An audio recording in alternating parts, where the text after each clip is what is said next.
Greetings of peace. Assalamu alaikum. Good morning, good afternoon, good evening. Eminencies, excellencies, and all friends of peace.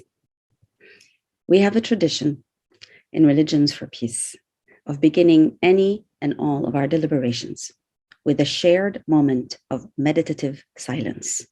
Please use this moment as you wish. Think of beloved ones. Send a prayer for those who need it. There are many. But please join me now for a moment of shared meditative silence together.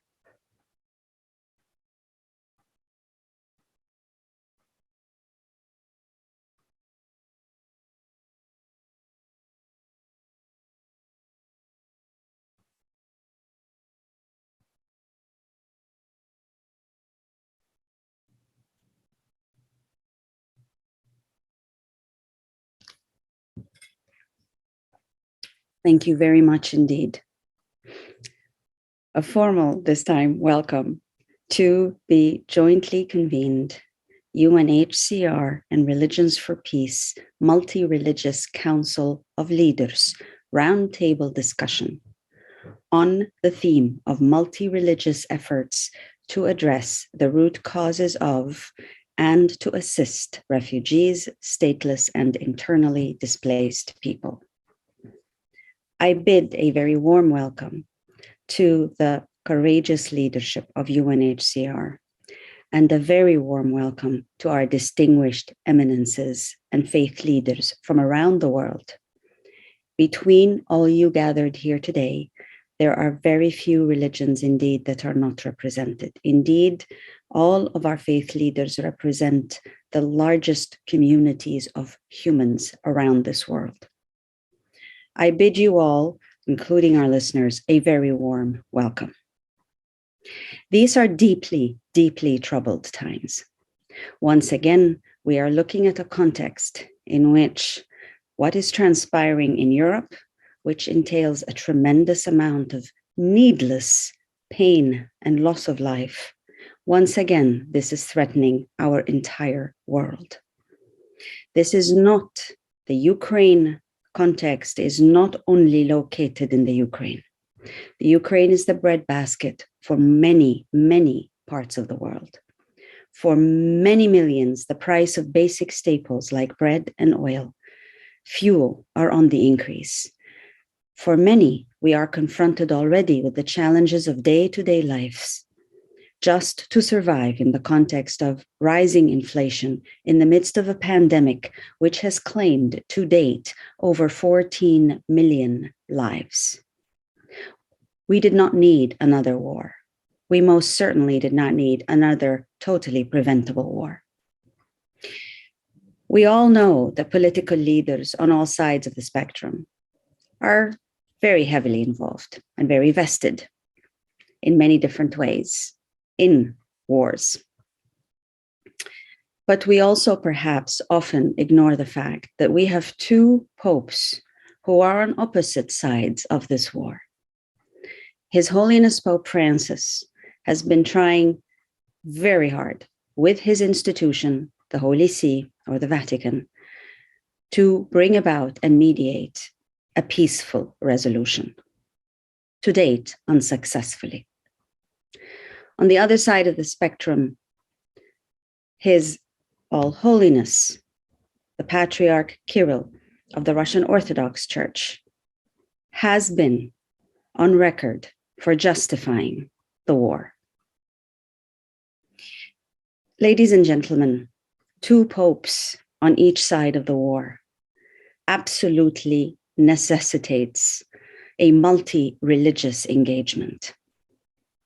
It is not as if all those of religion are on the side of peace and others are on the side of war. This conflict is also tearing up the fabric of some of our religious community infrastructure. This war is also threatening the very fabric of the religious institutions, especially the Christian institutions. But this is impacting on all of us. Once again and always, I wish to commend the courage of His Excellency Filippo Grandi and his colleague, the Assistant High Commissioner, Ms. Gillian Triggs. Why? Because unique to the rest of the UN system, they have invited and created and are co-stewarding an entity called the Multi-Religious Council of Leaders. I cannot emphasize to you how unique this entity is because there is no such entity like it in the United Nations system, attached thereto, that actually has the opportunity to speak with, as we will do today, to converse with, to dialogue with UN leadership. There is no other entity affiliated to a United Nations system body like this Multi-Religious Council of Leaders. I don't know about you, but I do not believe in coincidences. And I believe that somehow the so-called coincidence of a Multi-Religious Council of Leaders that is effectively at the disposal of the United Nations High Commissioner for Refugees at a time when we have the largest numbers of internally displaced people ever in human history, at a time when we have lost the largest number of human beings to a global pandemic, and at the time that we have lost the largest number of people to a climate crisis, which is still ongoing, and at a time that we have a war beckoning on all our footsteps. This is not a coincidence. This is a moment of action, of imperative. This is a time when the words of faith leaders matter and matter hugely. But the words cannot be spoken in isolation. They cannot be spoken in mosques alone or churches alone or temples alone. These words must be spoken together at the table of those who are serving selflessly. That is why this Multi-Religious Council of Leaders has a very powerful moment in history to make a great impression, to actually be able to influence the course of our hearts and minds at the very least, if not the politics and policies. But we have an opportunity to ensure that you, as very distinguished eminences from across the religious spectrum, can speak truth to power and can speak together, not in your silos, but together as men and women of faith. This is the moment when you must speak your truth and say it out loud again and again and again, because clearly we don't learn from the lessons and the moments of history. Clearly, we must keep repeating the same messages of mercy, compassion, and peace, and the imperative to stop war. Clearly, this must be repeated. I want to thank the United Nations High Commissioner for Refugees, both the High Commissioner and the Assistant High Commissioner, for allowing this opportunity to converse and dialogue with religious leaders as peers. The UNHCR does some of the most remarkable work for the United Nations system. It does some of the most remarkable work for human beings around the world. It is appropriate and apt that such an entity should be in dialogue with the world's religious leaders. It is appropriate and apt that the world's faith leaders have an opportunity to speak their truth to the world's largest servant of the largest numbers of human beings. This is an appropriate moment, but it cannot be left at this moment. It has to be seized with the power of peace that is clinging to the logic of mercy. This is the time to speak, and this is the time to speak together. We will later come to a point where we will be able to review the common word. For remember that all faiths began with the word. All faiths began with the word, including the indigenous faiths. Words we do not know, we do not accept, but words we see, smell, hear, and drink.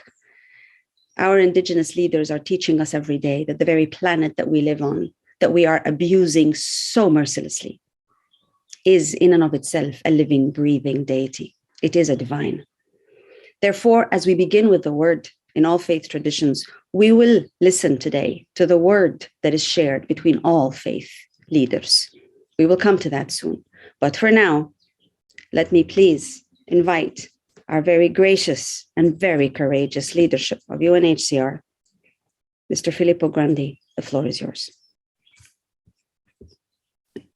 Thank you so much, Secretary General. Thank you so much, Azza, and welcome everybody. It's wonderful to be together again. This is the third meeting of the Council, and I'm very happy that we have this opportunity, especially at this very dramatic time. And thank you, Azza, for your very moving, touching, eloquent, and real, truly spoken words about the situation today. I have to apologize in advance that my participation today will be limited to these few remarks at the beginning. I'm called to, it's a very busy time and I am rushing off. I'm in Geneva now, but rushing off to Brussels to a meeting on Syria, not on Ukraine. But Gillian is online. I think she's also traveling, but she's online and will stay with you, hopefully for longer. The work of this group for me continues to be extremely important for the organization, for UNHCR, and for me personally. At a time when, and I said it before to many of you, the world is becoming increasingly complicated, difficult, and challenging, with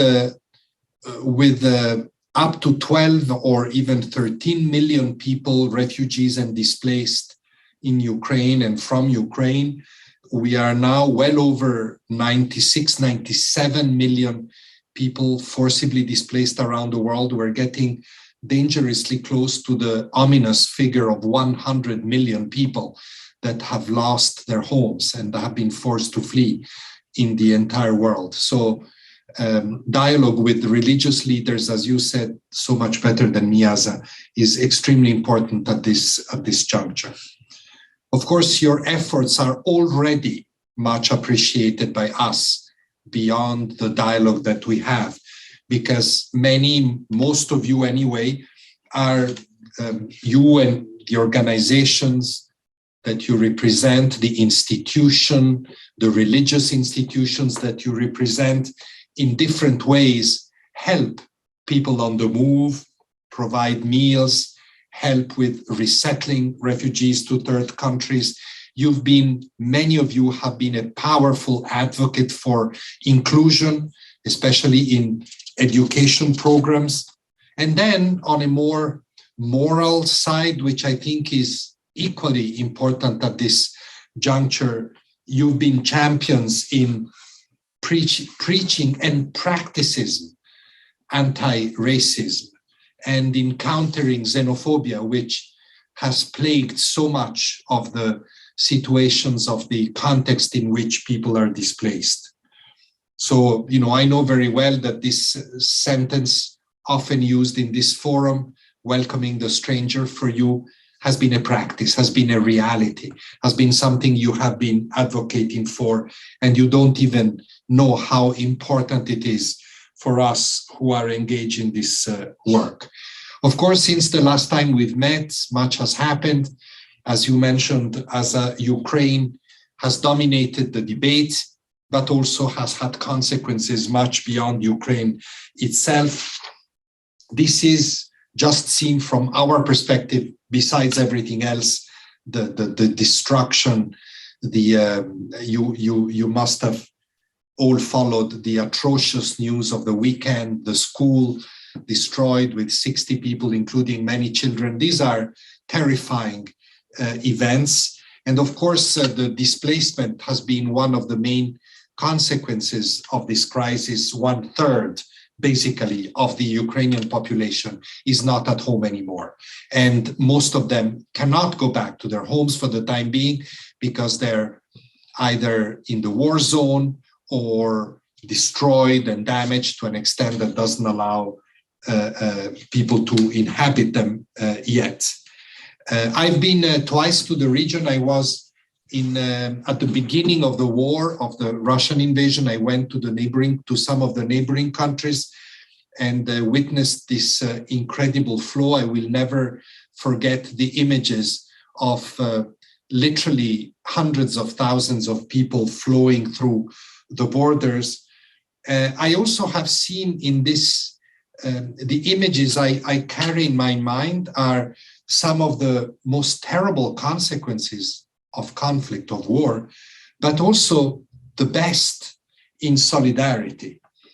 I often, cite a few of the strongest impressions I've had. One is to see this enormous flow, mostly of women and children, with some elderly people, some disabled people. And what really struck me was the moment of separation at the border between the men, the brothers, the husbands, the sons, the fathers from the rest of their families. That in that separation, which was one of the most shocking sights I've had in my long career, somehow was the entire history of this war, the entire cruelty of this war, that separated families across their more sacred feelings and sentiments.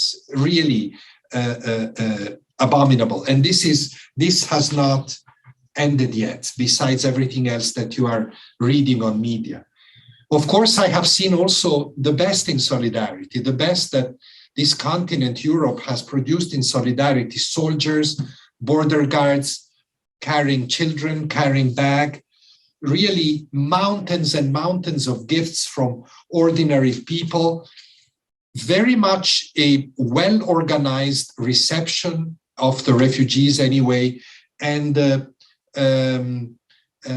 a lot of humane gestures. I can't resist making a small aside here. How is it possible then that for 6 years, since the exodus of the Syrians and others, you remember, in 2015 and 16, we have heard from some politicians and even some governments in Europe for 6 years that it was impossible for Europe to manage a few hundreds people on a boat in the Mediterranean. And now, in less than 2 months, almost 6 million people have been received in a very good, organized way. Europe declared temporary protection for these people. This was a formidable mechanism to host Ukrainians across the continent. So it is possible. I just draw this conclusion. It is possible. When Angela Merkel said in 2015, we can do it, and then she got so much flack for saying this, she was right. She was right, and now we have at least the proof when discussions will start again, make no mistakes, about who takes the poor people crossing the Mediterranean, 2 here, 3 there, and states bickering on who should take them. We will remind all that Europe was able to take in humanely a very large population. But of course, unfortunately, we also saw discrimination, limited perhaps, and it was, I think, at one point when so much advocacy was carried out, it was corrected, this discrimination, but some country nationals, third country nationals, non-Ukrainians were pushed back, were even not allowed in Ukraine to flee immediately. So this has happened, unfortunately. And of course, as already said, Ukraine has an impact on the entire world.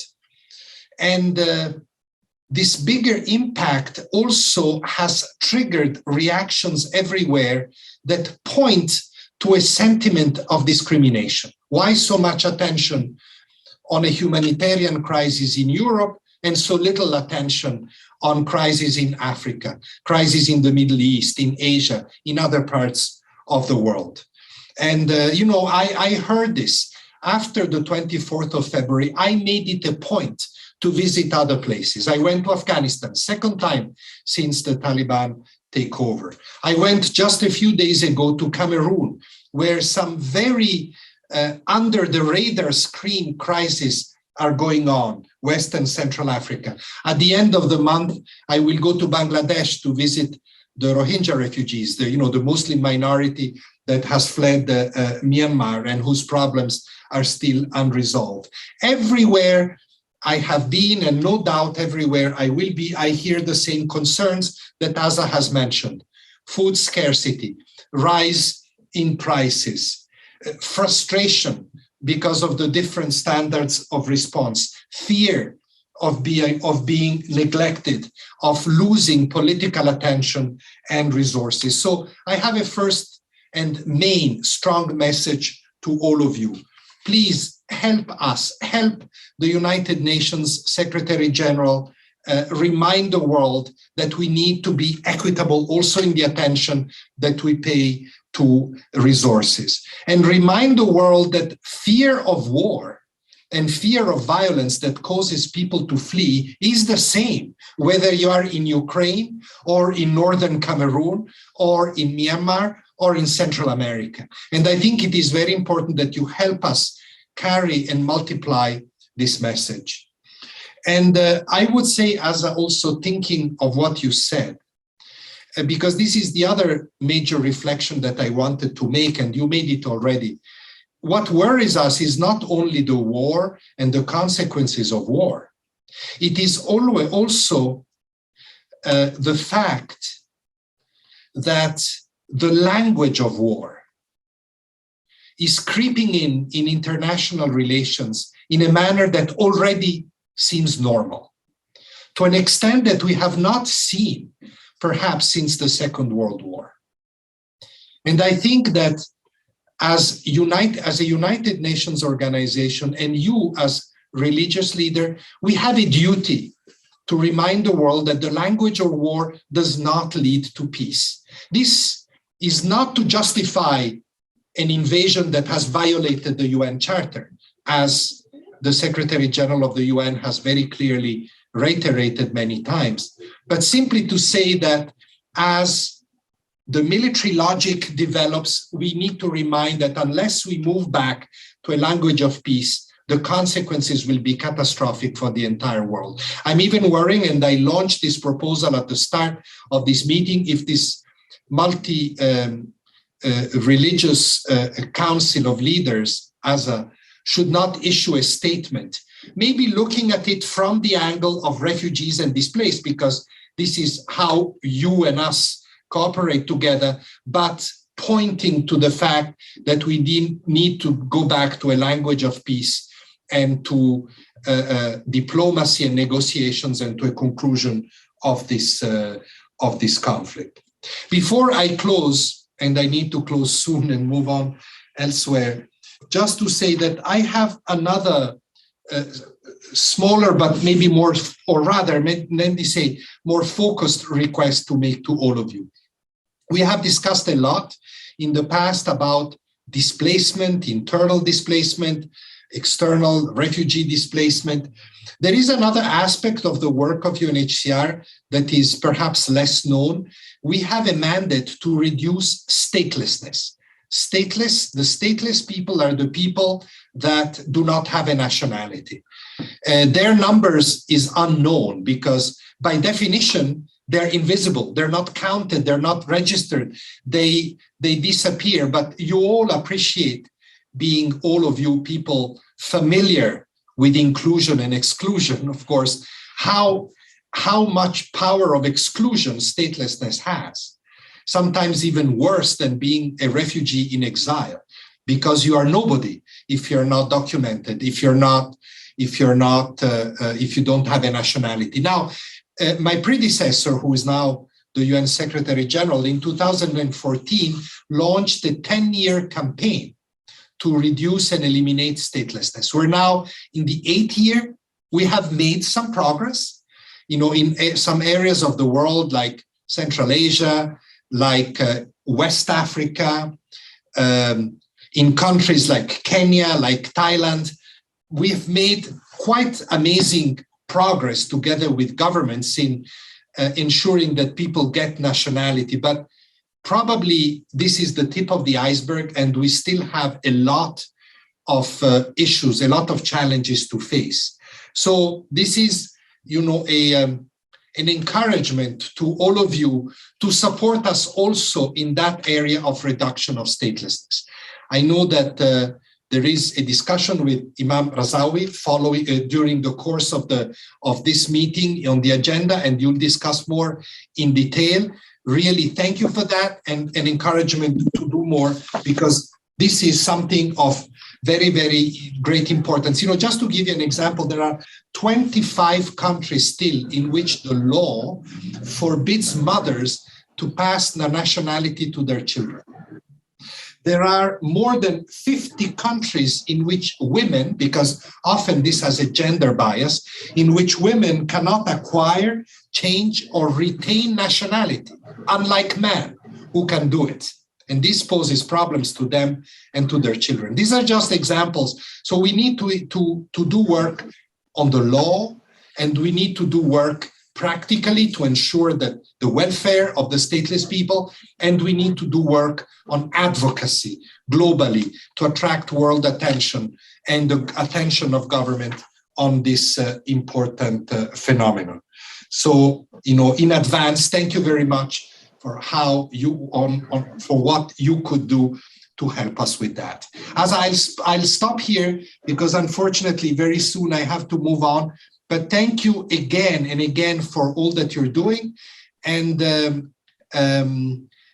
I wish you good deliberations today with immense gratitude for your friendship and your support, and with particularly my very, very heartfelt thanks to you, Azza, for your own personal commitment. Back to you.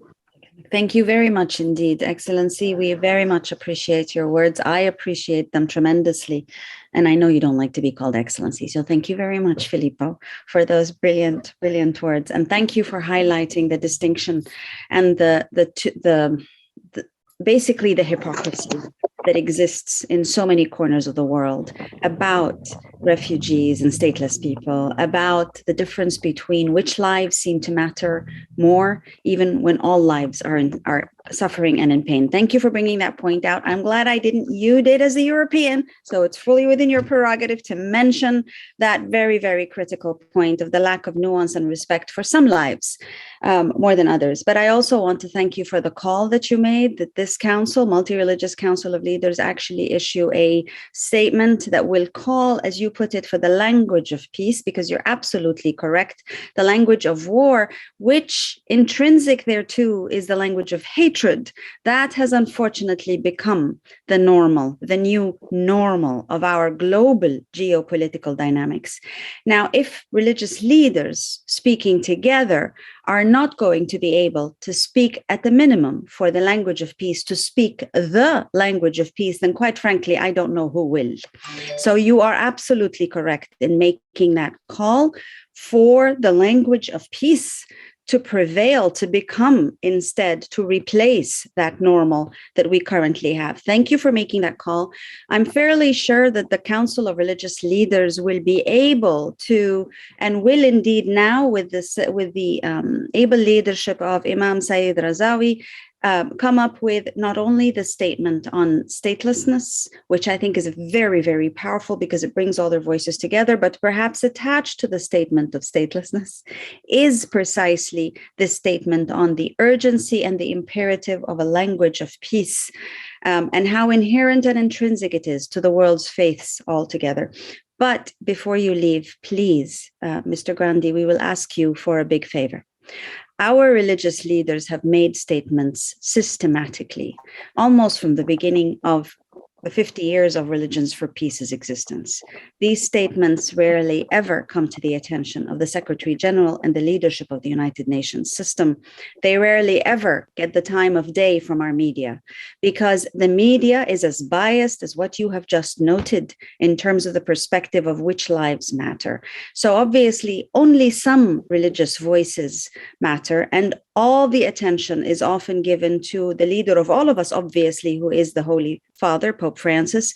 But when these religious leaders speak together, including in the name of the Holy Father, they rarely ever, their words rarely ever reach those who need to hear them most. So we will ask you, if you please, once that statement is there, for you to be the emissary, the carrier, the bearer, you and Ms. Triggs to be the bearer of that statement to the leadership, senior-most leadership of the United Nations, because that statement will be in support of every single one of you, from Mr. Antonio Guterres all the way through that edifice and infrastructure, the only functioning infrastructure of multilateralism that we have in our world today. And because it will be in support of you, we will ask for your support to make sure that that statement gets the attention that it surely deserves. So thank you for making the call, and thank you in advance for helping to bear the message of the language of peace to those who need to hear it, because it is in support of their efforts. We deeply value your solidarity, your courage, and the privilege of the opportunity to dialogue with you. I know I speak on behalf of all our faith leaders when I communicate our sincerest and deepest gratitude to you and Triggs and every single UNHCR staff member who is currently has had no sleep for years on end, trying to serve precisely those communities who have no security whatsoever. Thank you, Your Excellency. Thank you, Mr. Filippo Grandi. And farewell to you and many, many blessings on your missions to come. Thank you. Thank you, Azza.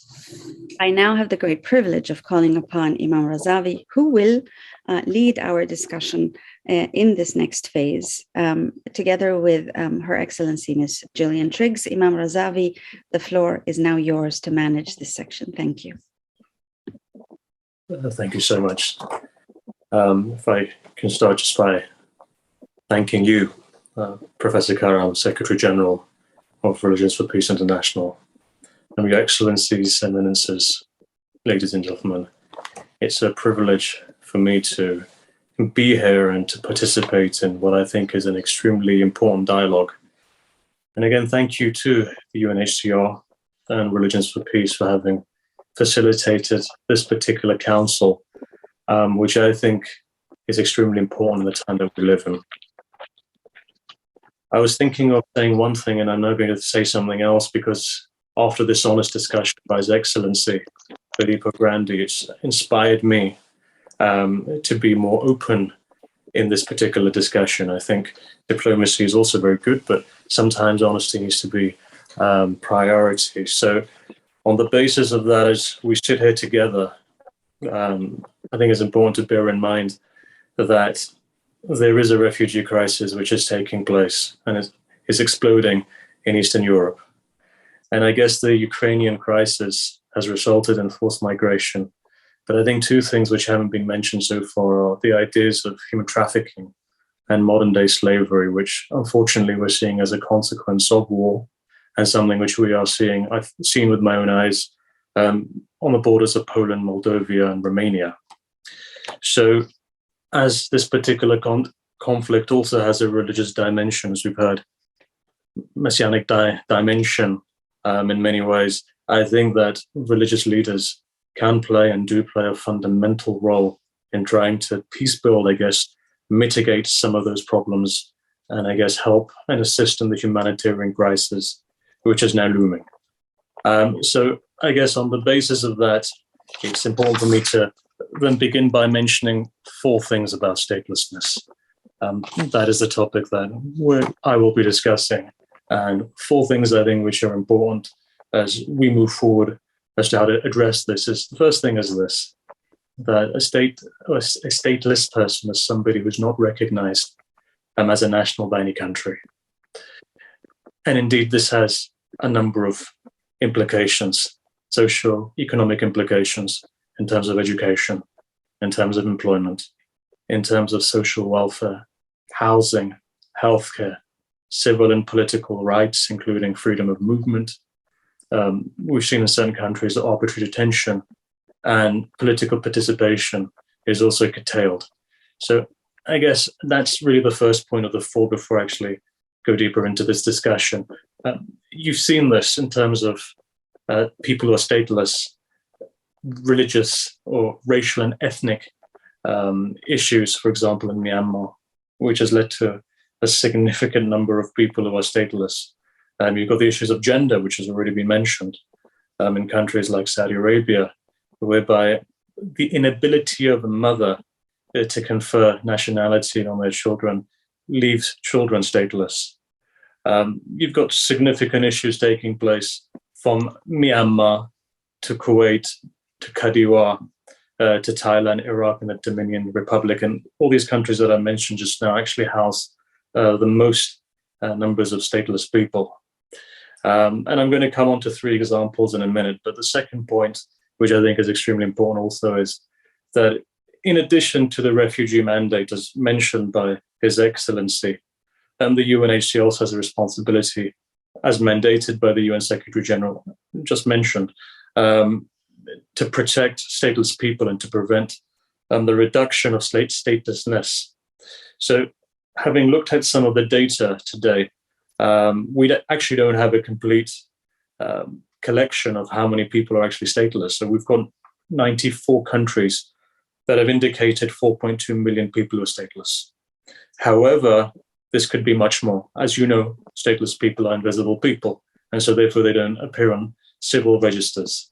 And so because of which, again, there's a problem around this. So there are a number of pledges which have been made, and I just want to draw attention as to what His Excellency said, that in 2014, the UNHCR launched something which we would call ambitious in terms of ending statelessness by 2024.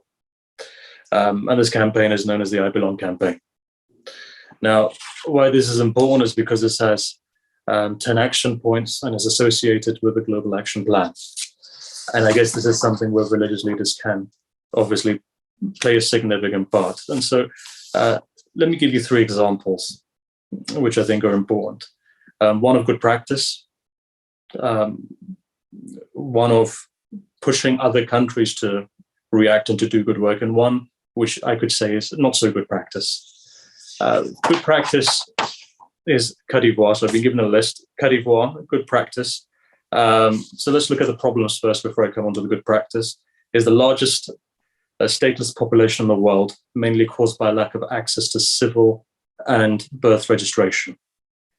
Affiliated populations include persons living in rural areas without access to registration services, abandoned children, and again, children of migrant populations. Now, what they pledged, and I guess this is something that all of us want countries to pledge, is that the government of Côte d'Ivoire hereby commits to introduce into its nationality and law a provision providing for the conferral of Ivorian nationality to children from unknown parents, stateless parents, who are born or found on its territories who would otherwise be stateless. And so that's an amazing pledge. That's something which is important. But the second thing is this: the government of the Republic of Côte d'Ivoire hereby commits to reform the provision of the nationality law, providing that a woman, unlike a man, may also confer the nationality to their children, even if she's unmarried, divorced, or widowed. So on the one hand, you have that. On the other hand, for example, you have a country like Iraq. And there's 2 issues at the moment taking place there. So statelessness or stateless population of 2 minority groups, one of them being the Faili Kurds and the other one the Baduns. I got this brief 2 hours ago. I was able to, so it's good practice now just to mention, I was able to phone up the Iraqi government, ask them about the Faili Kurds and the Badun basically the Bedouins, and they gave me this response. They said that both of the cases are slightly different. The Faili Kurds in the time of the Ba'ath Party moved to Kuwait. Mostly they were from southern Iraq, and a lot of them don't have nationality. They weren't recognized. So from the, you could say, the Kurdish community, Faili Kurds are a small group who happen to be Shi'i. In the time of Saddam, they moved to Kuwait, and many of them today still don't have Kuwaiti nationality. The problem for them coming to Iraq now is the fact that when they do come, they've got to do 2 things. Either they have documentation, which they don't have, or they need proofs, and some of those eyewitnesses have passed away. So that's the first thing. The second thing in regards to the Baduns is that there has been a movement as well, both to Iran and to Kuwait. Similar issues are taking place. I guess the Baduns are pretty much worse off. The Faili Kurds may not be. But the one thing I was able to push the government on today, about an hour and a half ago, was if they could help us to get these pledges. And they've said 2 things. They've said religious leaders can play a huge role. So to get this particular issue on top of the agenda, the government agenda, or, for example, there being a judicial review, we as religious leaders and international bodies such as the UNHCR, who are in fact already helping Faili Kurds in Iraq and funding them to be able to go into courts and to be able to fight their cases, can actually impact for these pledges to come through. So again, this is why this particular council and this relationship is very important. Something I didn't know yesterday, but in the last hour and a half, have come to realize that directly from the government that we could actually lobby and to achieve that which we want to achieve. Now, look, final thing on this particular statement is this, that the government can play a very much effective role, and you are seeing it take place in relation to the United States. So if I take what the United States are doing wonderfully, that the government of the United States hereby commits to engage in strong US diplomacy to advocate for the prevention and reduction of statelessness and to provide US humanitarian assistance to help protect stateless people or persons. That's fundamentally important. And then on with that, the government of the United States hereby commits to champion the goal of achieving nationality law reform in 25 countries that currently do not allow women to confer citizenship to their children on an equal basis with men. I think that's fundamentally important. And if I guess Europe could also follow suit, but we could actually mitigate much of this problem very quickly. And that's best practice by the United States. So again, that's one more point or final point. Final point I want to mention is this, look, I guess it's important that religious leaders can have extreme influence in certain parts of the world. Perhaps where there's laicite, they may not have as much influence, but there are parts of Africa where stateless people are, parts of the Middle East and parts of Asia, where religious leaders, multi-religious action can play a huge role on two things. One, influence policy, as the example that I gave, that just took place now in Iraq. And secondly, in terms of lobbying government to change certain aspects of their legislative processes. And I think that's more than possible as a group of people together. You've seen the Holy See have an impact. We've actually seen on European soil where at least the Abrahamic faiths have come together to lobby and to make an impact a number of years ago. So I would strongly suggest, and it's just bringing to a close, just on this point, that I believe religious leaders can play a huge part. The final point I want to make is in relation to the affirmation of belonging. So we'll have a discussion further on this, but there is a particular affirmation drafted by the World Council of Churches and Religions for Peace, which brings together 10 points. And I think these 10 points are fundamentally important. If all religious leaders are on the same sheet on this, that would give us an opportunity as religious leaders to work together and to assert influence in countries where we can do on the basis of, you could say, policy or change some of the administrative laws.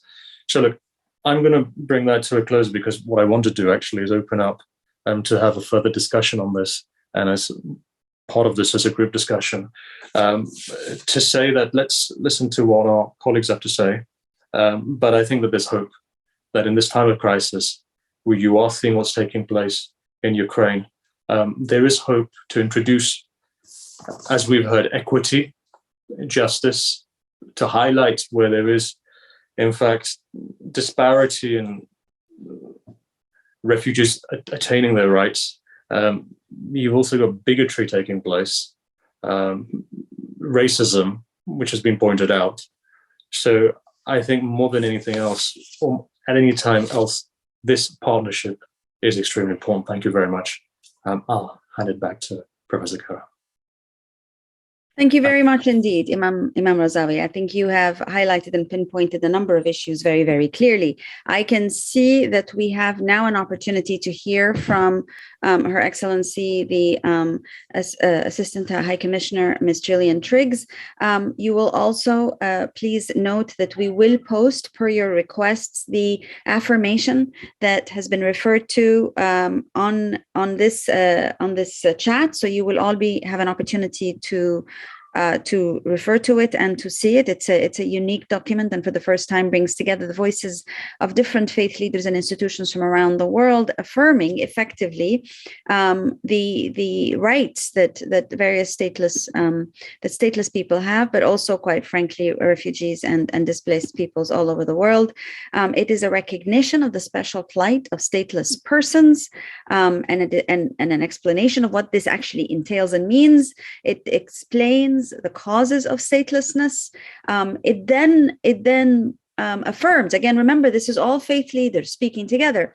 It notes very clearly that all faith traditions affirm the dignity of every human being and the oneness of the human family. And the shared central tenets of all faiths of do no harm, compassion, responsibility to care for the suffering. They then explain their understandings of the impacts of exclusion and discrimination, and say very clearly how this compels faith leaders, religious institutions, faith-based NGOs to serve these communities. It speaks very powerfully for stateless people. It also recognizes the special, and this is very important, the special vulnerability of different sectors of the community, including women and girls in stateless circumstances. And as it recognizes the special vulnerabilities, it also celebrates the contributions of these very vulnerable to the very fabric of life and hope. It is an affirmation that children always belong and should never become the victims of statelessness. It brings together, and they speak very powerfully to how religious traditions affirm community and should, in our time, even more reckon with the need and the reality of belongingness that surpasses barriers which are exclusive and denigratory. And it makes a commitment. So they not only speak of the issue, they not only affirm their commitment to serving with principles and actions, but they also commit to serving even more the spiritual and pragmatic needs of stateless people. It's a very beautiful statement, and I would urge you to please make a point of noting it, and I hope my colleagues will be able to put it on. Now, I'd like very much to hear from our distinguished leaders, and I understand that we are very hopeful that we have with us Assistant High Commissioner Ms. Gillian Triggs and a number of distinguished eminences from around the world. So perhaps you could raise your hands, please, so that we will know that you wish to make your intervention. This is now an opportunity for some interactive discussion betwixt and amongst us. And perhaps, Ms. Triggs, you have something to say to provoke the conversation even more, or would you like to listen in first? It's entirely your call. Well, thank you, Dr. Karam, and thank you, everybody. I will speak very briefly because I do have opportunities later in the program, but I'd like to thank, if I may, the Imam Razawi's very strong support, but also, of course, wonderful that he's doing a little bit of last-minute homework, catching up with exactly what the situation is and getting down to the detail. But I wanted to say just two things very quickly. One is we've talked a little bit about political will.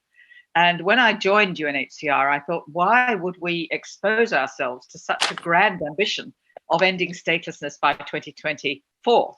This was something we was almost bound to fail. But when I thought more about it, I realized that we made that commitment because we knew that it was doable. It's something that can be done. It's not difficult to do, to ensure that everybody has a right to nationality.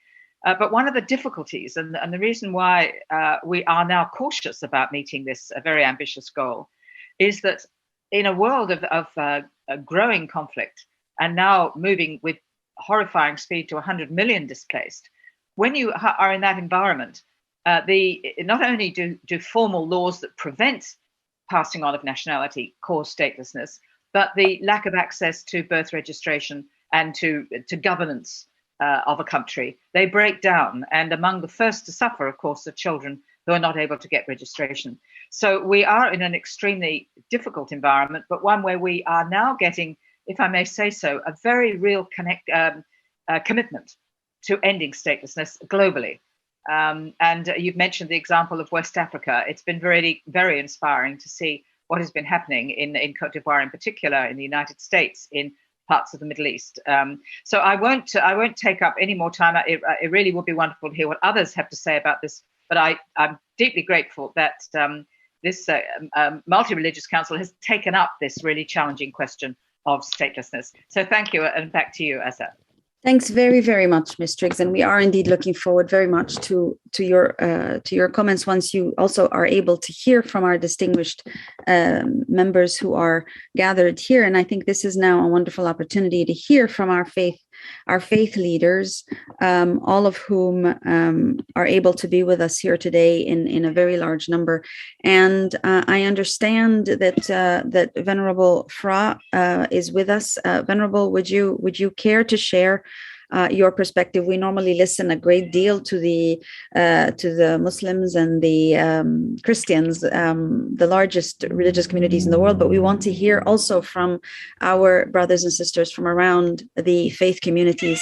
Venerable, would you care to share some of your own comments and perspectives, please?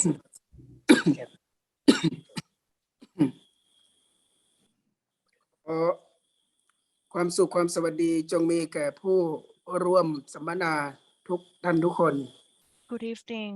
Greetings to การอยาก everyone. จะขอระฆัง First of all, ให้ I would like to ring a bell ทำ to ระฆังแห่งสติไปยังผู้นำ remind all of us to be mindful and to be aware of our own importance of why we need to be here today.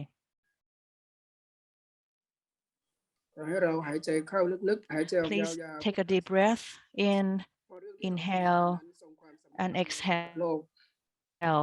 ก Remind yourself why we're here today, the reason why we are discussing these issues right here and now.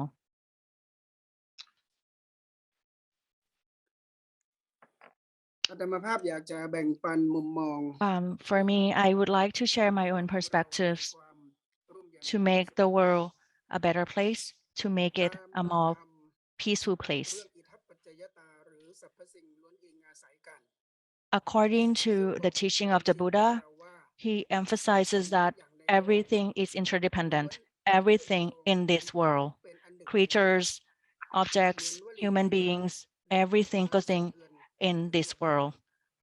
When you pick a flower, the impact is further until the end of the earth.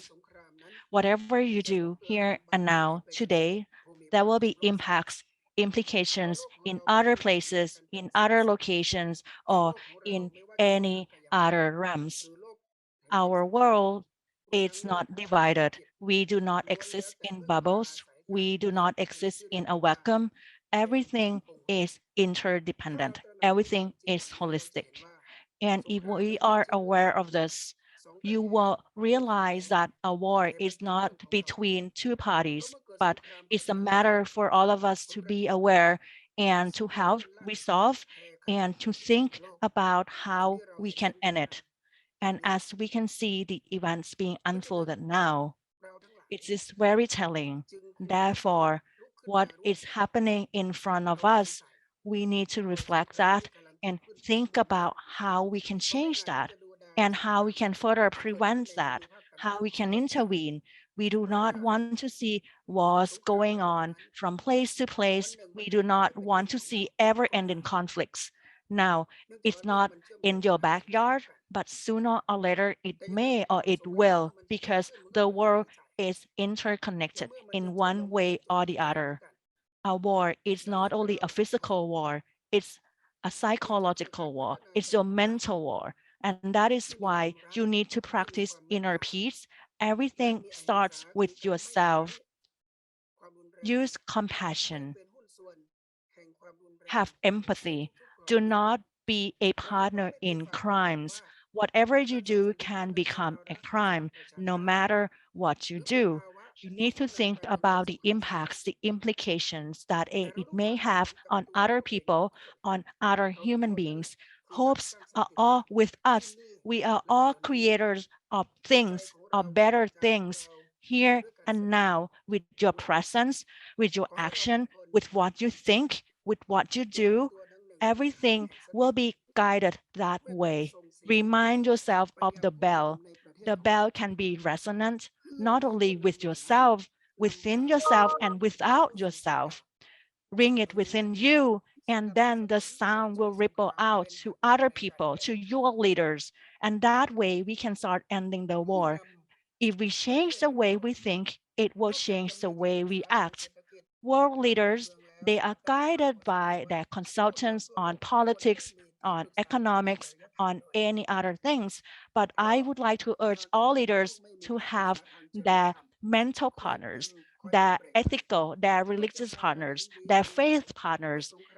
These faith partners will pull the brakes on these leaders unless the car will go too fast. The machine that is always aggressive, that is always moving, progressing without any brakes pull, there is no way you can pull that back without any kind of reminder.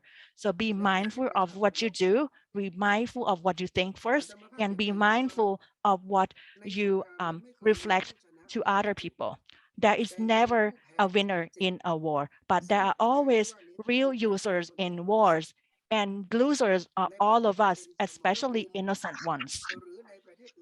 In conflict zones, in conflict areas, why these people will have to bear the pain, and why our other countries will have to bear economic, physical, and other kinds of pains, socially, economically, culturally, there are always impact because the world is interconnected.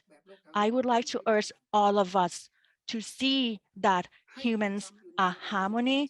We live in harmony. Everything is interconnected. Everything starts with you. Unless you have compassion, you see yourself as a human being, and you see others as being human beings too. And you see everything inside the world, within the earth, as being part of you, part of the larger, the grander scheme of things. You can do that because the wordings that you study, what you have learned from your religious leaders, from your faith leaders, will guide you. And you need to guide others in the same way. Be mindful of that, of yourself, and then let others be mindful like you. Please pull the leaders not to go in the violent tracks. Do not use aggression. And that is the end of what I would like to say. Thank you. Thank you very much, Venerable. We very much appreciate this call, very imperative of mindfulness that you have made to each and every one of us, as I believe you have also underlined very critically that we are interconnected and every issue is interlinked and interconnected. And this is precisely what the moral voice of faith leaders is required for us to a gentle but very important reminder that one of us is not safe until all of us are safe. Thank you very much indeed, Venerable. I know I would love to be able, I'll try to alternate between men's voices, women's voices. So now let's hear from Her Excellency Archbishop Dr. Antje Jackelin, the Primate of the Lutheran Church of Sweden. Your Eminence, the floor is yours. Thank you, Professor Karam. And do I understand it correctly that you now want my comment on the statelessness issue, not on the one that I am supposed to comment on later? Please go ahead and say everything you wish to say. Well, but I will get an opportunity later as well, according to when it comes to the statelessness affirmation, I'm very happy to read this, and of course I affirm it. Very good to expose the mechanisms that lead to exclusion, and that it's about stereotyping and prejudices by majorities. And also to, as the previous speaker did, point to the interconnectedness of everything. I especially like the formulation, and we all live under the same sky. That is so true. And also, of course, that women and girls tend to be specifically affected. And we already heard about the necessity of creating justice in that respect as well, so women can pass on citizenship in the same way as men can, and children should indeed never become victims of statelessness. So what we need is this call for transformation, which is also voiced in the 10th point on this affirmation for faith leaders. The one footnote I would probably make is to the formulation that we need to emphasize that there are no strangers and that no one is seen as the other. Well, that is, I see as the goal, that there are no strangers. But when I look at the Bible, the Holy Scripture of Christianity, I realized that it's full of admonitions to care for the stranger, to see to the needs of the stranger. And the Bible makes differences, acknowledges that we relate to others when Jesus admonishes us to even show love to our enemies. So I think the transformation that we are talking about is indeed the transformation that makes these borders disappear, so that the stranger is no longer the stranger, but becomes a part of our communion, of our community. And in that, I'm so happy that this affirmation for faith leaders is in place, asking us all to be part of that transformation, where it's not only a pious wish that we all have the same rights, but where there is a reality, and that the insight that we all live under the same sky really guides us in how we organize our life together on this planet Earth. So thank you. Thank you very much indeed, Your Eminence, and indeed your ask for an opportunity to help your voice reverberate on the other issues is something that I hope your fellow leaders on this call and all who are speaking will be able to allow, because everything depends on how we all share, how long and how much we all share together in this very, very limited time. But I do hope that this is a good signal for our leadership in UNHCR to understand that the opportunities for faith leaders to speak together need to be more frequent and lengthy, so that we can enable that very rich sharing. Thank you very much. If you'll allow me now to please call on a very, very valued, also personal friend of Religions for Peace, and someone who's who's co-led a remarkable initiative on human fraternity, the very heart of what we speak about today. I speak specifically about His Excellency, Mr. Judge Muhammad Abdessalam. Judge Abdessalam, we would very much appreciate hearing your wisdom. Please go ahead. شكرا جزيلا صديقة العزيزة دكتور عزة. Thank you very much, dear friend, Dr. Azza Karam. Thanks are also to my friends and colleagues, Gillian Triggs and Imam Said Razawi. This very meeting is critical. I have to reiterate my thanks and gratitude to you, Dr. Azza Karam,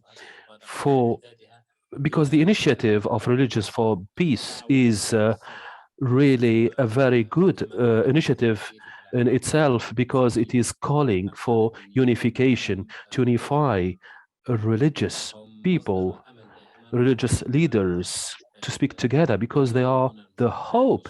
These leaders are leading societies to the good, to light. The work that has been done by Religions for Peace is remarkable. I have heard your statement and the statement of His Excellency Filippo Grandi and Gillian's. I think all of the statements, they serve the same message, the message which is the subject of our meeting today. Let me say it in this way. A call for unification, to unify for the stateless populations, for the refugees who are suffering in all over the world. Wars, conflicts do not give us an opportunity to achieve some progress or to achieve some welfare. These wars and conflicts are new walls and fences hampering people from achieving peace and cooperation. I reiterate my thanks and gratitude to you, to UNHCR, to Religions for Peace, for this very magnificent meeting.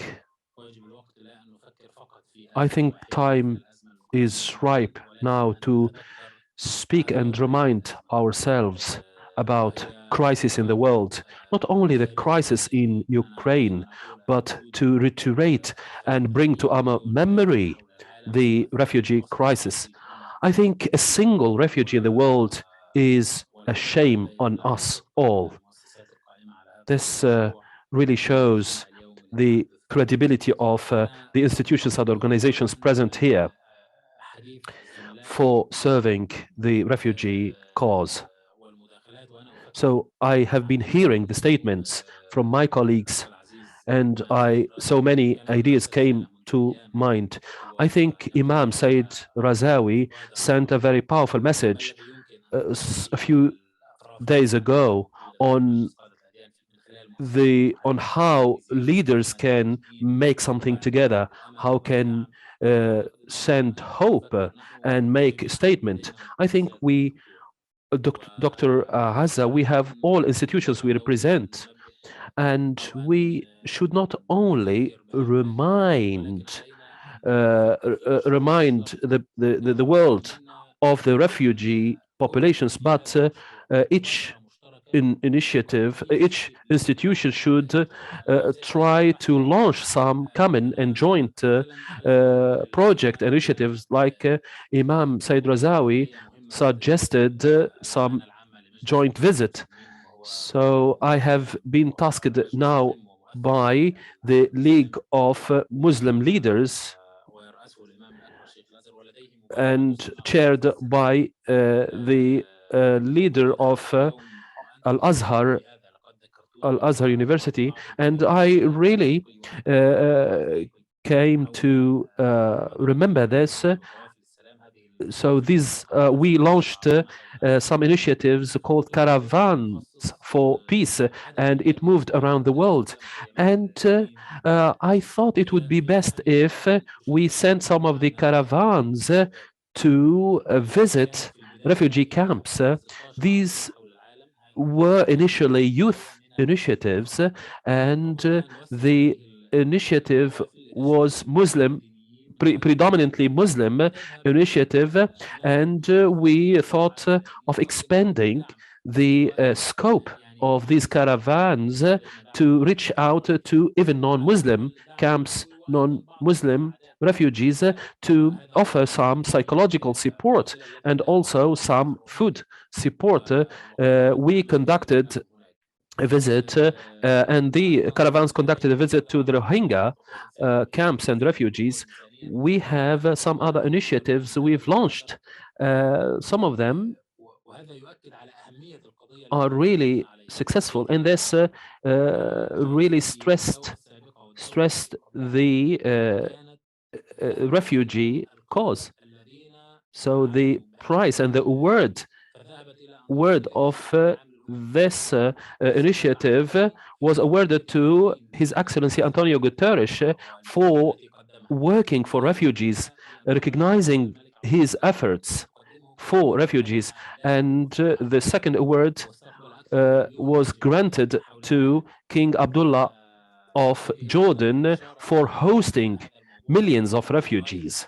So this subject is really critical, and it has to be stressed and again, and light should be shed upon this refugee. I have sent out some of the ideas and proposals to my friend and colleague Dr. Azza Karam to seek what we can do together, explore the possibilities of working together. I'm not going to go lengthy in my statement, but the message of religions has never neglected and overlooked the refugees, and the first phrase of the statement of Pope Francis and Sheikh Al-Azhar, it is in the name of refugees, in the name of widower, the name, etc. So this is the opening phrase for the Forces for Humanity initiative, which has presented here itself as a message on behalf of refugee populations. Thank you very much for your time. I am really prepared to endorse any initiative. Thank you very much.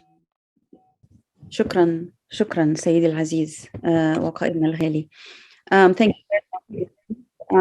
We appreciate this opportunity to hear from His Excellency Judge Mohammed Abdel Salem, who is also the Secretary General of the Higher Committee of Human Fraternity, which brings together and serves the purpose of the document on human fraternity that was remarkable and unique in its own way, spearheaded by both His Holiness Pope Francis and His Eminence the Grand Imam of Al-Azhar.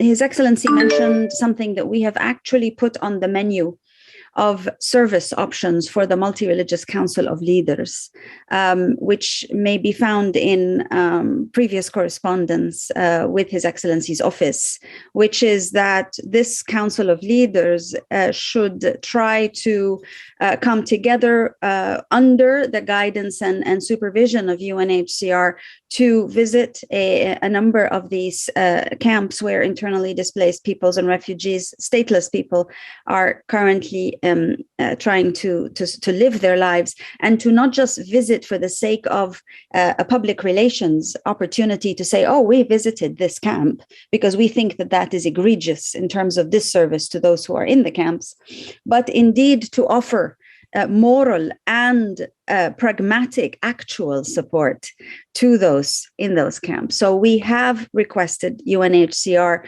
to try to indeed, if it serves the mission and the purposes of UNHCR, to know that this Multi-Religious Council of Leaders, including your good self, Your Excellency, is ready, willing, and able to be part of such a mission of service to these camps. So it is on the menu, so to speak, but we must not do it at a time that adds to the burdens of UNHCR. We must make sure to do it at a time that actually serves the purpose of UNHCR. So we have indicated this. You have actually indicated this willingness, and thank you for confirming it now. And we stand ready to serve that purpose for when suitable for UNHCR's remarkable efforts. And in the meantime, at a bare minimum, as you and many others have noted, at a bare minimum, there is the common voice, the common word. Also, as His Excellency, Mr. Filippo Grandi, the High Commissioner, has said, the word, the statement, the common word between all of the faith leaders needs to be made very public, very heard, very known, and very loud. And this is not a small thing, because very, very rarely do faith leaders come together and speak, not only in the Abrahamic contexts, but across the realm of faith. Very rarely do they come and speak together. And indeed, here you have come and spoken and provided this statement on statelessness, which we understand you back together with all of you on this call, and we're very grateful to that. I have now the opportunity and the pleasure to request Archbishop Bhuti Tigale, after which will be Bahai Sahib Mohinder Singh Ji, and then Rabbi Rick Jacobs. So Bishop Tigale, please, the floor is yours. Thank you. Thank you very much for the opportunity. Briefly, following on the statement of Imam Said, and relating it to the statement belonging affirmations for religious leaders, it would be nice if we had a statement of campaign encouraging all governments to promote, allow, if you wish, women to have the ability to confer nationality on their children, so that becomes part of the overall international campaign, and following from the examples that we have been given. Secondly, at a more practical level, again on statelessness, to say to religious leaders that it is important to create good relationships with the Department of Internal Affairs, with Home Affairs, with departments that deal directly with the status, the legal status of migrants and refugees. The importance of that is that once you have created personal relationships with the officials that deal with statelessness, they are able to consider you as somebody who provides them with honest information with regard to the applicants, refugees and migrants, honest information so that they can offer the applicants registration. It's important.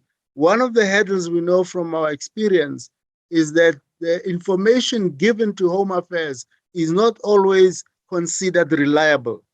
Whereas if religious leaders and NGOs that work with migrants and refugees assisted in providing genuine information, it facilitates the registration of migrants and refugees. Also, at a practical level, we could assist the many migrants and refugees in different countries with actually making applications for them online for registration so that they are people who are documented and do not remain people who are undocumented. An example in South Africa, there is an organization called Dudula, which means pushing things around. That organization is increasingly assuming the role of police by asking people in public for their ID documents. They have no ordinary citizen has a right to ask ID documents of other citizens. They do here in South Africa and say they are working with the police. In order to save migrants and refugees from such embarrassment and ill treatment, churches, religious communities can actually help apply for registration online to government. In the long run, what is important is for people to have documents, and that document will help overcome the issue of statelessness and lack of identity anywhere in the world. Thank you. Thank you very much indeed, Your Excellency, for this very, very powerful set of comments and observations. It is indeed absolutely imperative to have information, and also imperative that faith communities are not taking the role of police enforcers, but indeed that the mission of mercy is first and foremost what faith communities can do together. And often mercy is at its most prevalent when religions work together, as opposed to when religions work separately. So thank you very much. Now, I have the great privilege of asking Bahai Sahib Mohinder Singh for his intervention. And please all note that we would like to hear again and to continue the conversation between faith leaders. So please help us ensure that we can have the time for this constant engagement and exchange. Bahai Sahib Ji, please, the floor is yours. Thank you very much, Azza. The Belonging Affirmation for Faith Leaders statement of Religions for Peace and World Council of Churches is beautiful. I thought we could add something. One and the same God pervades in all humans. These are two quotes from the sacred six scriptures. No one is my enemy or a stranger. We should all consider ourselves equal spiritual migrants and refugees, only transitorily domiciled on our mother planet, needing all the love, mercy, care, compassion, and support from each other. We religious coalitions should never forget that while everyone is for himself or herself, but God is for us all, and we need to have unwavering trust in Him. We must lovingly influence critical attitudes. Let us keep our voice for peace loud and clear in the context of equity, justice, rights, bigotry, and racism. We have to combat these with courage. Whilst at Nishkam, we hold prayers for all those suffering as a result of this war, our Nishkam SWAT volunteer team is currently assisting however they can on the ground in Ukraine with urgent medical supplies, food, and resources. Thank you.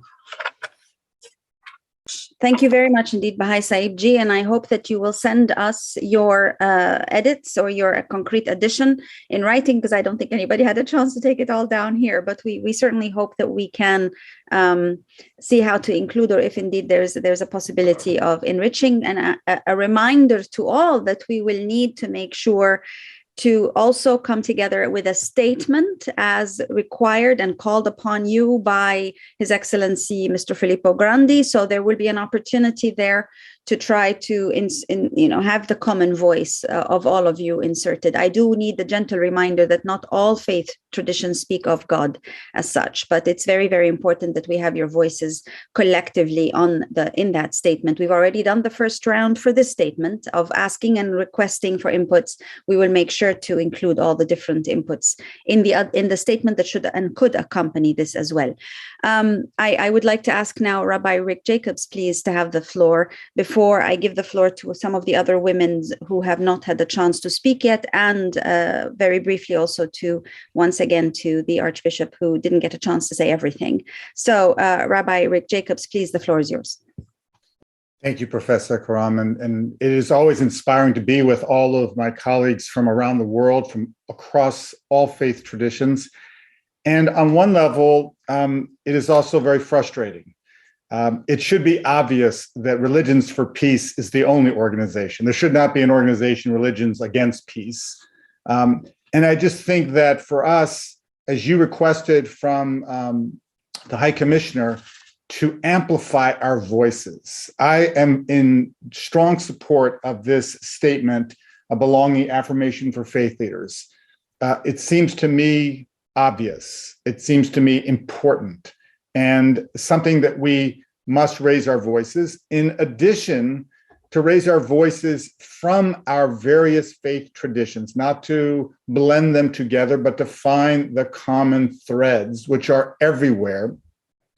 And that is to say that the way in which we not only sermonize or express in beautiful words our commitments, but what concretely can we do? If social media will not amplify our voices and media will not amplify our voices, how could we take the opportunity to amplify our own voices, find those forums, put our collective statements into the public domain in ways that, are not going to overtake the political leaders who oftentimes dominate those airwaves.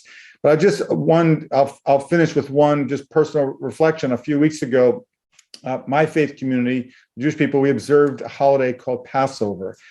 And on some very basic level, it is only about remembering the experience of being a stateless, homeless wanderer. Many people, millions and millions, know that experience today. They don't need any reminder, but many of us forget. So to eat the bread of a wanderer, to taste the bitterness of the horseradish, to reclaim what that experience is, to have the empathy. Why? Not to have the feeling, but to be a catalyst to action, to move us to intervene in the world in very concrete and specific ways. So I hope that our deliberations today will do that. Clearly, it is too easy for our hearts and our borders to close, but I pray that our common faith commitments, not identical, but common, will allow us to be stronger, more effective, more concrete, because the world desperately needs our voices. Thank you. Thank you very, very much indeed, Rabbi Rick. I think you've captured it very beautifully and translated the context of the theology and practice very, very neatly, seamlessly. And this is exactly what faith leaders are indeed uniquely empowered and capable of doing. And with this notion that you have now noted and emphasized of the need to amplify the voices of, especially of faith leaders who speak as one, who speak together across their differences and speak as one. I'd like to give the floor to Ms. Emina Friliak, who will speak a little bit on the communications aspect. Emina, I do hate to ask you this, but please keep it as short and succinct as possible so we can enable more of our faith leaders also to be able to reflect and comment on what is being shared. Emina, please, the floor is yours. Thank you, Professor Karam. Good afternoon from my country, from Bosnia and Herzegovina, esteemed members of the Multi-Religious Council of Leaders and all the participants in the conversation. As Professor Karam said, I'll try to be very comprehensive about this. So on the 20th of June, we will mark the World Refugee Day. And this year, more than ever, we need to use the hashtag #StandWithRefugees, whoever they are, wherever they come from, and whenever they are forced to flee.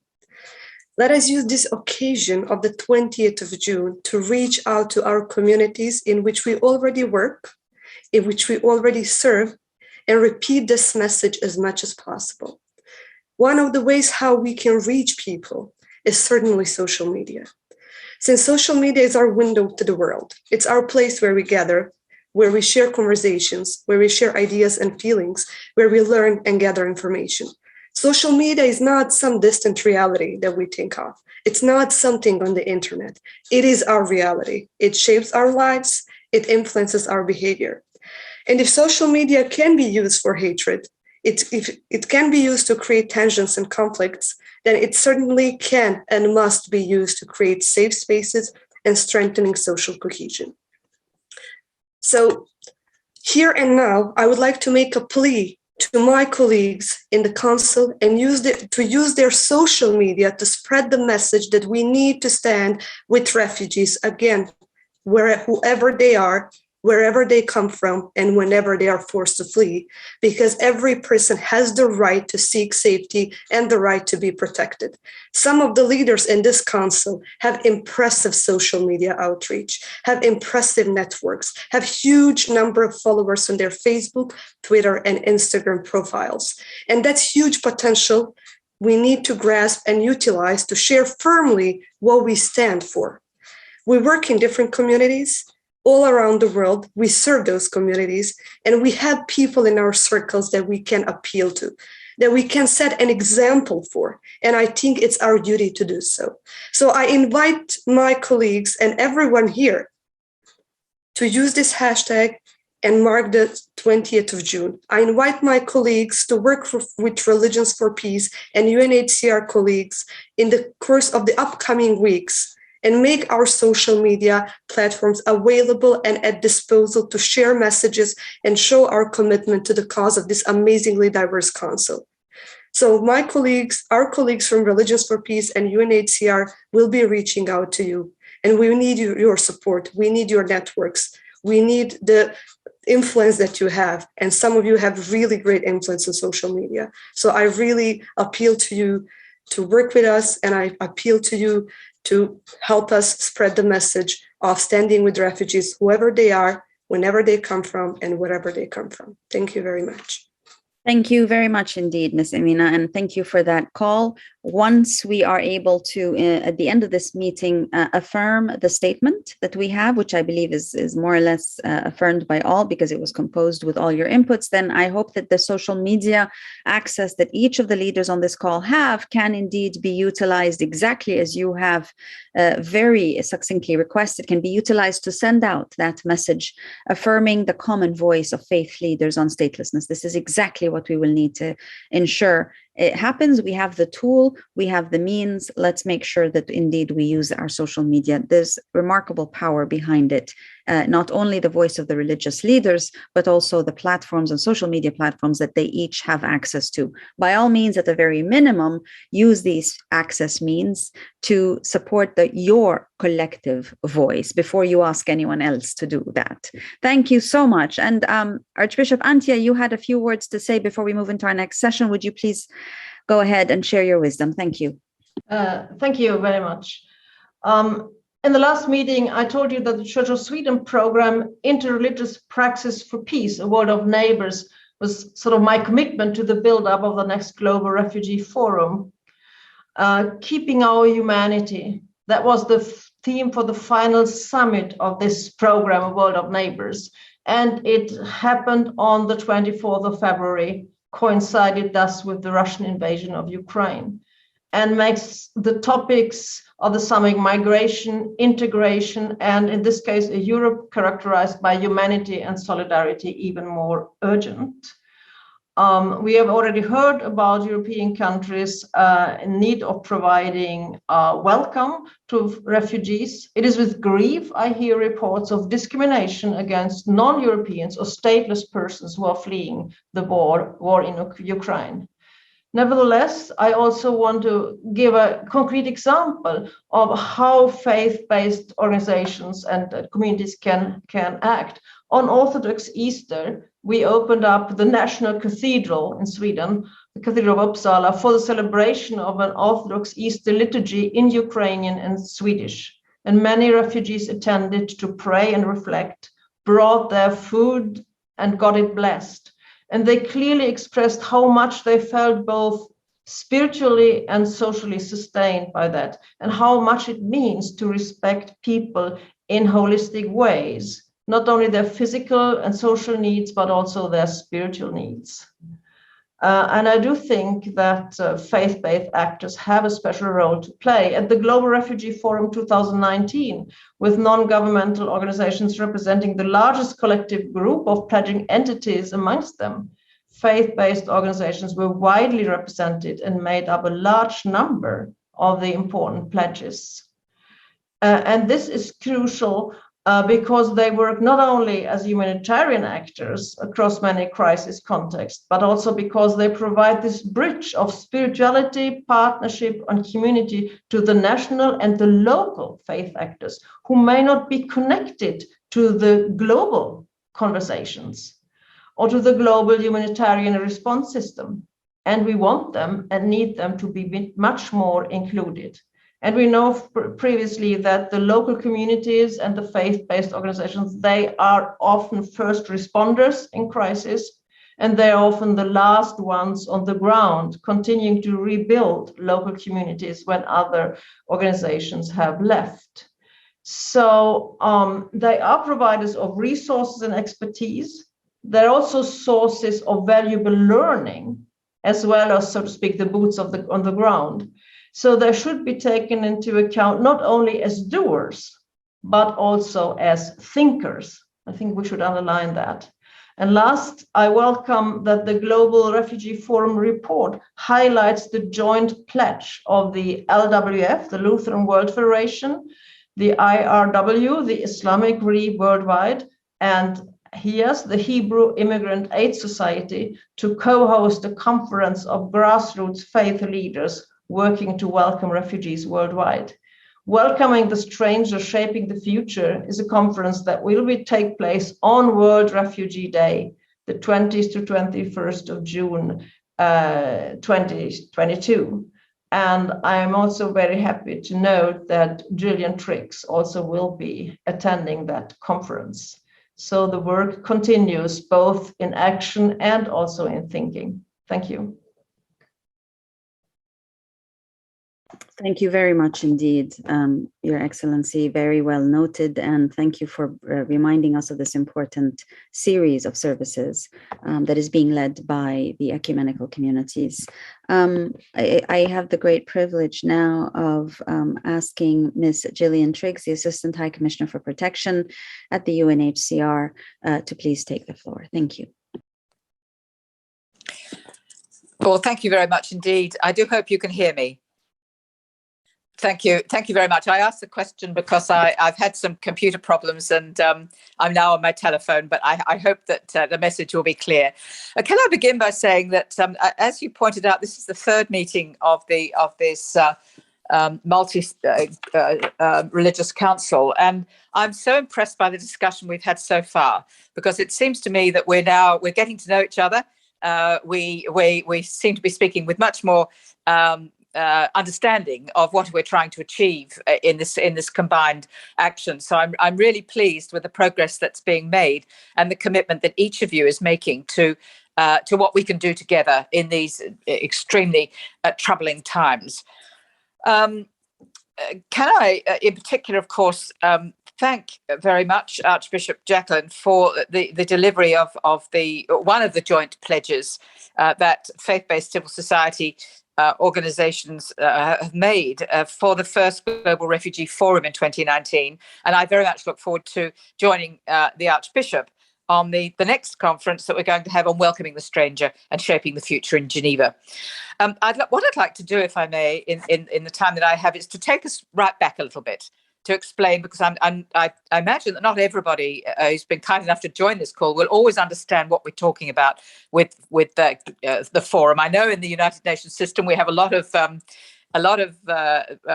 technical terms, perhaps, that not everybody would understand. But let me begin, if I may, with the refugee treaty, which was in 1951, more than 70 years ago.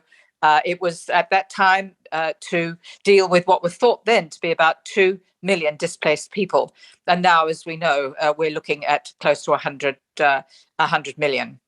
My point is that there were two fundamental principles adopted then in a treaty between nation states, and that they were that everyone can make a claim for asylum and that nobody may ever be returned to a place of danger and persecution. Now, they're very simple ideas, and they've now entered basic international law. But one of the difficulties with a treaty between sovereign nations is that it really left out the whole of the rest of society. And what's been really interesting and important about the Global Compact on Refugees is that it was designed to include the whole of society, but of course with a very particular mention of faith-based groups as being critical to how we bring the community together. Also, of course, the compact is not a legal document. It's a statement written in very clear English about what it is that we want to do together and how we can accept the responsibility for refugees. And that responsibility was defined as solidarity, of working together to achieve an equitable sharing of the burden and responsibilities for refugees, but also for stateless people and people who are internally displaced within their own country. So it's a very important aspiration, and it's one that the General Assembly and the overwhelming majority of countries have supported. But that, of course, those were words on a page. How are we going to translate them into action?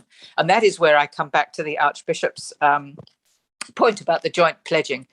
And that is that the mechanism to give practical daily effect to the pledges was to the principles of the compact was to pledge to achieve some of the principles of solidarity, to share equitably the responsibility in a global way. And that's when we came to the high-level officials meeting last year in December, when we had what was technically called an indicator report, but it was a report with factual, objective evidence of the extent to which the pledges are actually being met and to encourage more pledges. Now, I was, to be very honest, a little worried about this conference held late last year, December last year, because many of you will know, some of you have already pointed out the problems of discrimination that continue, but also that in the context of COVID, we needed solidarity because, as we know, the whole world was involved. No one, as Dr. Karam has pointed out, no one's safe till everyone's safe. Nothing could demonstrate that principle more clearly than a pandemic. And I was very worried because you will all know that there has not been, until relatively recently, anything like equitable sharing of vaccines for the COVID pandemic. And that was something that I was worried about because it undermined the credibility of the aspiration of solidarity.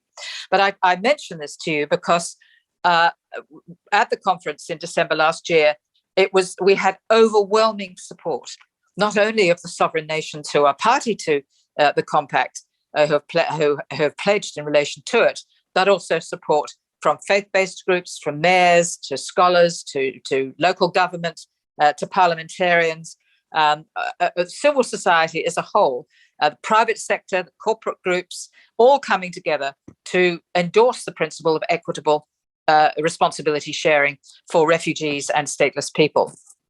Now, that was a very optimistic note on which to finish the year.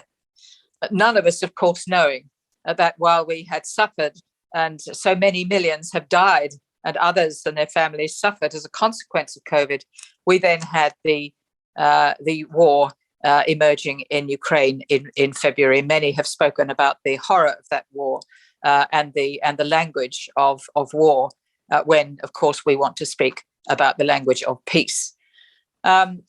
So we've had a yet another shock to the system, which has been pointed out has a ripple effect because a war in Ukraine is now having an impact on the access to food in many parts of Africa and other parts of the world. So we are still then in a process of trying to give effect to the Global Compact through the pledging process at a time of genuinely unprecedented challenges. And I mentioned the high-level meeting last year because it demonstrates that despite these challenges, we are able to rise to it. And it brings home the point that the High Commissioner has made and others have confirmed, that much depends on political will. It can be done, but to achieve that political will, the voices of this multi-religious council of leaders are extremely important. So where I wanted to take us to is that we have been very impressed and very encouraged by the number of pledges made by faith-based groups. We saw 58 new pledges made at the high-level meeting, some of them from religious groups. But we'd now like to prepare for the next Global Refugee Forum, which is in December, early December next year. So we are constantly planning. We're on a path. It's a very difficult pathway, but one where I think the support for the principles of the compact remains strong.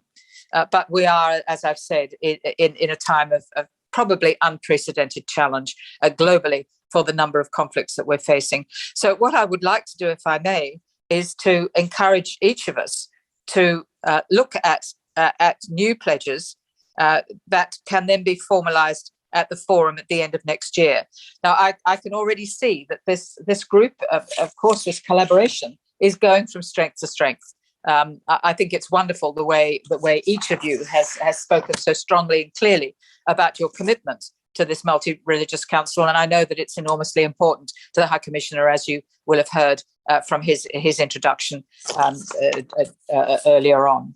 So what I would like to do is to offer the support of UNHCR to help in crafting these pledges, to see how we can help you and, of course, the host communities assist refugees in a way that can help to bring us back to peace building and bring us back to the language of peace. So I think that they are my key points to make on this particular issue. And if I may, then I'll pass back to Dr. Karam. Thank you very, very much indeed, Your Excellency. I think you've in a sense pushed the gauntlet. You've also commended the respective efforts of different religious organizations and faith leaders in what they are already committed and committing to. But you've also made a very clear ask for more such commitments, clear, unequivocal, and you have prevailed upon this particular multi-religious council of leaders to be very unequivocal themselves in making the commitments in the the upcoming Global Refugee Forum. We want to use the opportunity to commend the partnership that is taking place now between the Lutheran World Federation, with the stewardship of the primate. Her Excellency and Her Eminence, Archbishop Yakelun, also with Islamic Relief, how three faith-based organizations have come together to make a very important moment in history together in the services that they do for refugees and displaced people all around the world. This multi-religious council of leaders does have a very important job ahead of it, the common word and common action. And I think it's the common action where we often are finding it most challenging to bring together all the world's religious institutions and faith communities to serve together as one. You can imagine that if that is possible, we would not have any war anywhere at any moment in time. Given that we are at the moment very much suffering many, many forms of discrimination all over the world, let me please ask our distinguished faith leaders in attendance at this meeting to kindly raise their hand in affirmation of the statement that has been commonly prescribed on statelessness, which has been shared with all of you. May I please ask you to kindly raise your hand either in person or through your respective yes, exactly. Thank you very much indeed. Unless this looks like it's a pretty widespread group of people. Thank you very, very much. The statement has been affirmed, and we will ensure that the additional comments thereto are also attached. We will send you a draft of the statement that was also called upon by His Excellency Mr. Filippo Grandi and Her Excellency Ms. Gillian Triggs to insist on a language of peace and to commit yourselves to it together. We will send the draft for your review, and Bahai Saeed, we will make sure to include your very valuable comments there too as well. For now, we have affirmed the statement, and I wish to thank you each and all. I do believe we now have a few very, very valuable questions that have been raised over the course of your interventions and discussions. If I can just take a couple of minutes. And here's what we need to do. We have a number of questions. I will condense, and then I will call upon some of you to please provide your input. One of the questions that has come has been from His Excellency, the Ambassador of the Order of Malta to the United Nations, who has asked a very simple question and yet a very powerful one. How can faith leaders come together to serve to halt human trafficking? We know, all of us, that the same channels used to traffic human beings are the same channels used to traffic weapons and arms and drugs. How do you feel that as faith leaders you can tackle the challenges of human trafficking, which are only on the increase as a result of the higher numbers of displaced peoples globally? How can this be tackled by faith leaders? Can I please ask some of you who have been engaged in some of this work to respond to this issue? I notice Archbishop Tigali's hand is up. Archbishop Tigali, would you care to share a reflection as an answer to this question?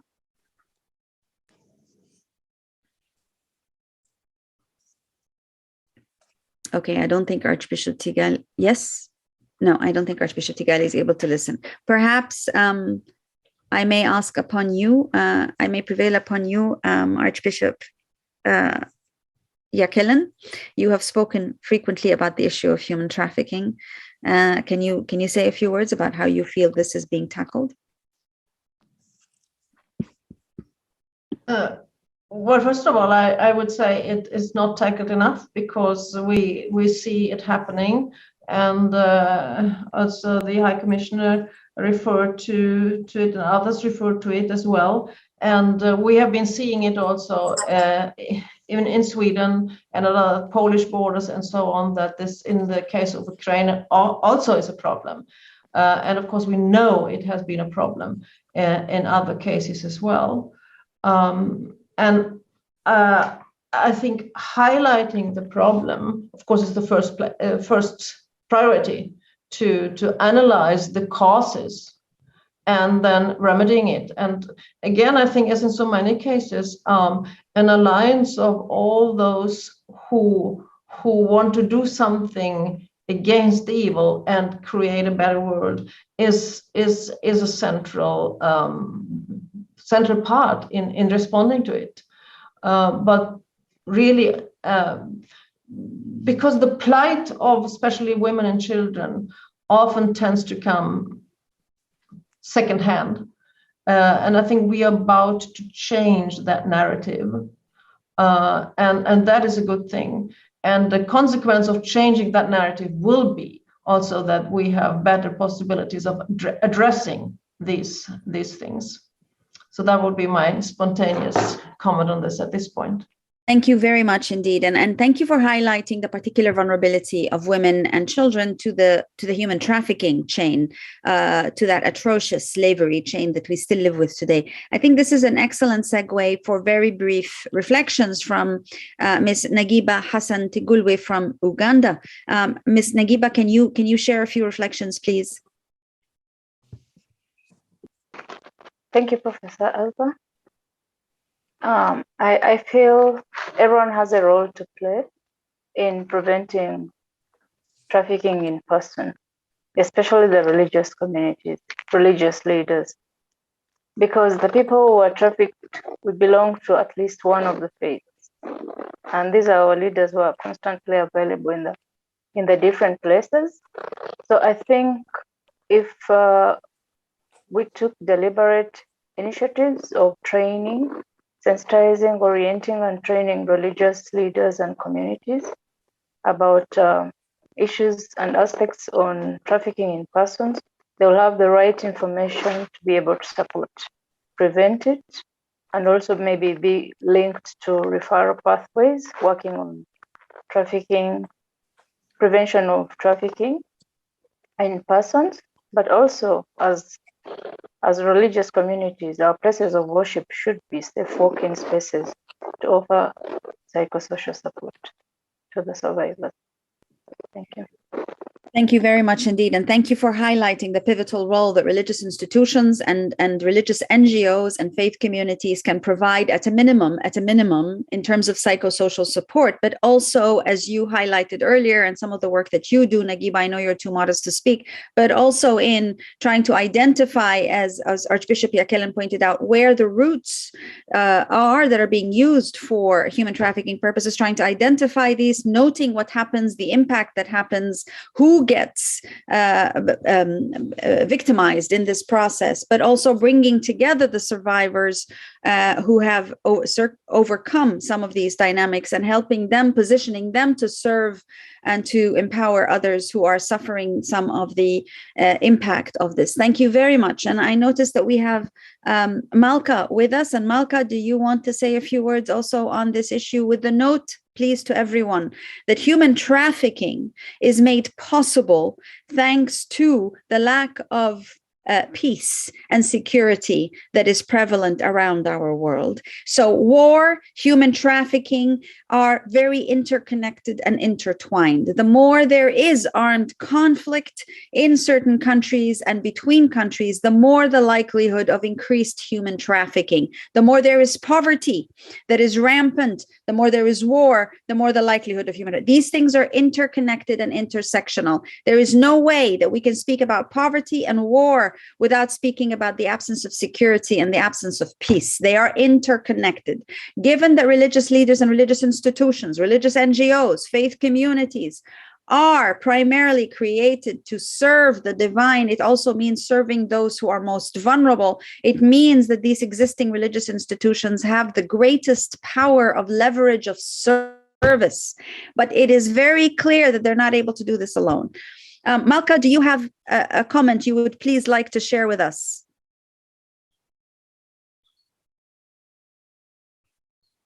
Okay. I usually give the 3 seconds. We've gone through the 3 seconds. I think it's very important. Imam Razavi, I see your hand up. Would you like to say something? Thank you. I'll try and take 3 seconds, well, quicker than 3 seconds. But I think that there are religious organizations who are vested within this human trafficking department, and I think to get best practice from them would be important. So there's a number of them. We're actually working very closely with the Roman Catholic community, Santa Marta, SOTIS, and others. And that means that there's a collaboration between the police, border security control, government, to be able to lobby government or to be able to share intel in figuring out the root causes or where it's really coming from. From our investigations within Europe, for example, you're looking at gangs in Poland and Moldova and Romania who are bringing, for example, in recent couple of weeks, Ukrainian women towards prostitution and slavery.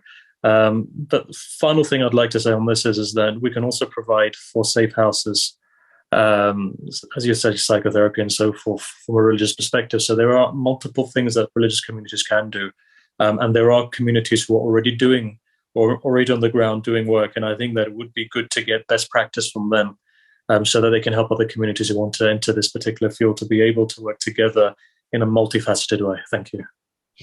Thank you very much, Imam Razavi, and thank you for highlighting what your community has been doing in tandem with other faith communities to address these issues. What we need to do is amplify the voice, but also amplify and replicate the actions of collaboration in service. And this is precisely what Religions for Peace has positioned itself to do for the last 50 years, which is to amplify the voice of common word, but also the opportunities for common action between different faith leaders. Our work together is only as successful as the commitment of every religious institution to work together. So if the religious institutions are not willing or able to work together, then religions for peace will not function. The function of religions working together for peace will not be possible. It is imperative upon religious communities to work in sync, in synergy with one another before they can point fingers at governments or at other secular non-governmental organizations. It is equally imperative for non-governmental organizations that are secular in nature to work with one another and to work with their fellow multi-religious communities and leaders and institutions. One hand does not clap alone. And this is precisely what we need to do to support the United Nations High Commission for Refugees, its leadership, and in doing so, also support the United Nations system as a whole, and profess our support for those who work tirelessly in the multilateral system. We will either all succeed together or we will all fall together, for no one is safe until everyone is safe. I wish to give a very, very sincere note of thanks for all of the faith leaders on this call who are not only committing to come together on this call, but who are each serving within their own communities and are pushing a very difficult envelope, which is the envelope that says our faith matters, but our world requires us as people of faith to work together. We commit, God willing. Now, thank you, congratulations on accepting and endorsing this particular statement on statelessness. We ask you all to take this statement to your social media channels, to all your media channels, to make it public, to make it known that there is this affirmation. We will ask you all to also bring your common voice to a common word as requested on the importance of the language of peace, and to highlight that which you each do in that regard. We will commit, when it is possible for UNHCR, to ensure that the Multi-Religious Council of Leaders can indeed actually physically come together and actually physically show solidarity and moral support and pragmatic, practical support to people in internally displaced camps around the world when it is possible and when it is convenient, so that you can be seen not only to speak in one voice, which is powerful, but also to serve together in a very concrete instance. We hope and we will work forward to that. In the meantime, the Global Refugee Forum is a place for your voice to come together. I would warn you against coming together as individual organizations to make your particular 2 points of statements. I would ask you and plead with you to come together as religious institutions, as religious NGOs and faith communities, to speak as one. The United Nations system fails when it cannot bring the United Nations to deliver as one. The religious institutions of the world, quite frankly, fall very short on serving the main purpose of the divine when they fail to come together to deliver as one as well. This is a mandate that we have to take very seriously. And before we point any fingers, we must be able to say and profess that we have done our best to work collectively, to serve collectively. This is the mission of all religions working together for peace, not of an organization, but of all of you. Your Excellency, Ms. Gillian Triggs, I wish to thank you profusely for the opportunity and the time that you have made to be with us. We know that you don't have this time. You have created it. Thank you for that. I wish to thank every single member of our religious communities, our faith leaders, for making that time also to serve time you do not have either. Thank you for this opportunity to come together as human beings and to then commit to serving together as people of faith. We remain very much in debt to all of you for the work that you do together. Please stay tuned to a draft statement that will follow. We expect each of those who are on this call to make sure that the statement that has been affirmed can go viral through your respective channels. If the world knows that you as faith leaders speak together as one, then the world will be a much safer place indeed. Thank you, thank you, thank you, and may you each and all go in peace.